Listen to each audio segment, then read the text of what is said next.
Hello, you're here. I'm so glad to see you.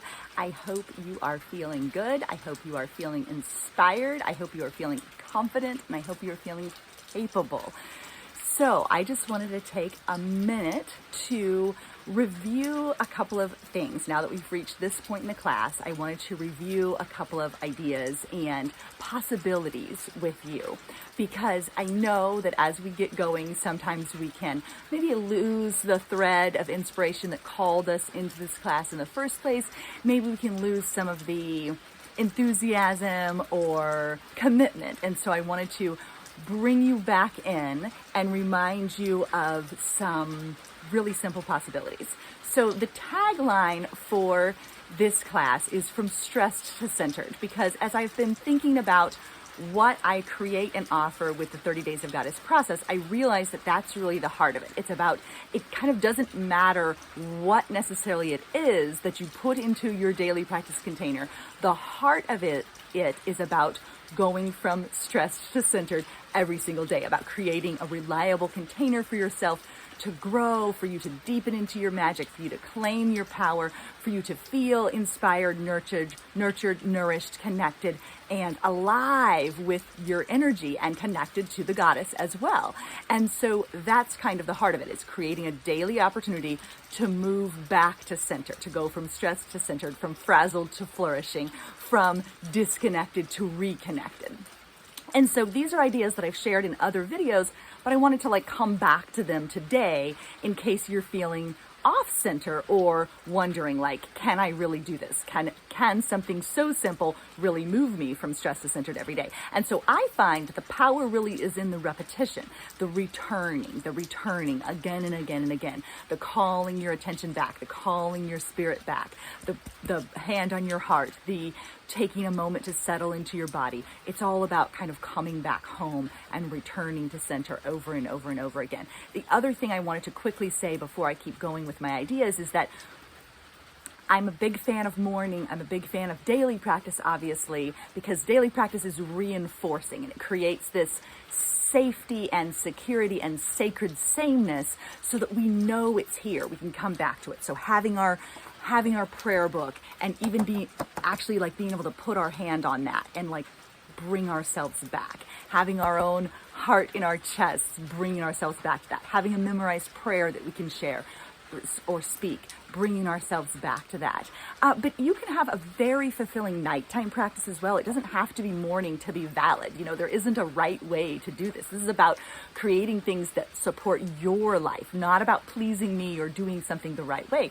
So if a nighttime practice works for you, that can be a beautiful place. A beautiful place to recenter and to come back home can be at night. I prefer to sprinkle it all out. So I love the morning. That's when I write. That's when I create. That's when I drop back in. That's when I connect. That's when I sense the goddess, the presence of the sacred. That's when I step into the sacred. That's when I feel the magic of the day most cleanly, most clearly, and feels like I'm my best self in those moments. But at night, I also I have a prayer that I say before bed.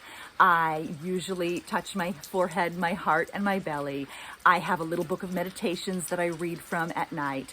I journal in 2 different journals. I usually fill in my magic moment in my prayer book. I fill in the magic moment at night. So there's a nightly practice too. If you feel, in touch with your magic at night, by all means, do your meditation, do your journaling, do your art, let yourself sing in the hours that feed your spirit, because that's what matters. And so anyway, this is my short from stress to centered list, quick ways to go from stress to centered, because that is really, I feel the boiled down distillation of what this is about, that creating that regular opportunity for ourselves to come back home, for us to reconnect, for us to recenter. And so anyway, I also wanted to make sure to say, you can do this. You are amazing. You are capable. You are magical. You are strong. You are powerful. You are creative. And I encourage you to make a promise as you move through this class. I encourage you to make a promise. The heart of this practice, just like it is about moving from stress to center and making a space for yourself, is really in choosing something and committing to it and seeing that power of keeping your own promise. It needs to be small. It needs to be doable, but it also is so important to keep showing up. So in the thing that you choose should be something that feeds your soul. And it can be different on different days. Something that feeds your soul, that taps into your magic, and that nurtures and refuels you. So the practices, the small practices that can move you from stress to centered in any day include, could be working on the prayer book every day, could be reading from a devotional book like Whole and Holy, a small, simple reading. That can be one of those things.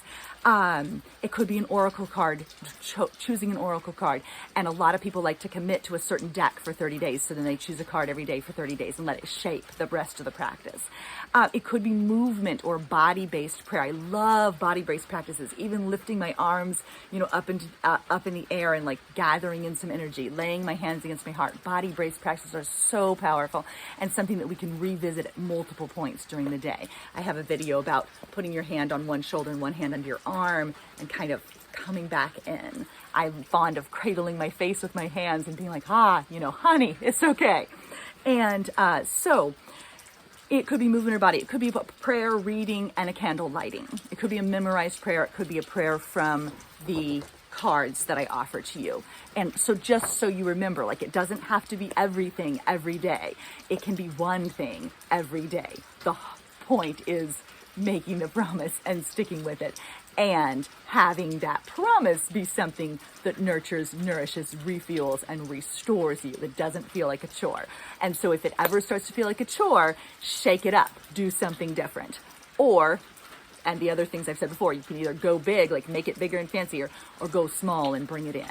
But so change something if you feel stale, revisit the basics if you feel disconnected, and keep it small and keep it simple, or be big and splashy sometimes if you want to. Sometimes that can be what you need to light your fire again. So it could be a prayer and a candle. It could be choosing a card from the printables and reading it aloud. It can be revisiting the daily affirmation graphics, and really what I would say, and the video, there's a video, one for every day of the month with an affirmation that matches the affirmation graphics. And I would, even that practice, the just watching the little video and then either repeating the affirmation or just hearing me say it, and just let it soak into you. Let yourself receive. Sometimes that can be the most powerful practice of all, is letting yourself receive what there is to receive. So you can just watch the little video, let it sink into you, read the little affirmation aloud or not, depending on how you feel, but just let it soak in. Give yourself that space to receive it. It can be about, laying a hand on your heart. It can be mixing and matching from the daily practice deck, from the Cut Your Own expansions, from any of the cards I've provided in this class. You can mix and match a practice that works for you. And the practice itself, the process itself, can be about choosing from this buffet of daily possibilities for what best meets you where you are in that day. But the secret is to have carved out a space in which to even make that choice. So to have a regular space carved out and held, even if it is the 5 minutes between brushing your teeth and going to the kitchen, even if it's that 5 minutes, or if it is a half an hour sitting on your porch swing, or if it is 10 minutes sitting on your meditation cushion, having the space held and really holding that holy, holding that space sacred. And then what goes into the space, what goes into the container, that can change every day. And there's a whole buffet of possibilities and simple, tiny practices that can be fit into those containers. And that can move you from stress to centered every single day. So I encourage you to make a commitment and stick to it with the understanding that what goes into the commitment can kind of be infinite. So you can do this. You are amazing. And it is time to claim your magic and to step into the sacred every day. Thanks so much for being here, and give yourself a big pat on the back for having bothered to show up for yourself today. Thank you.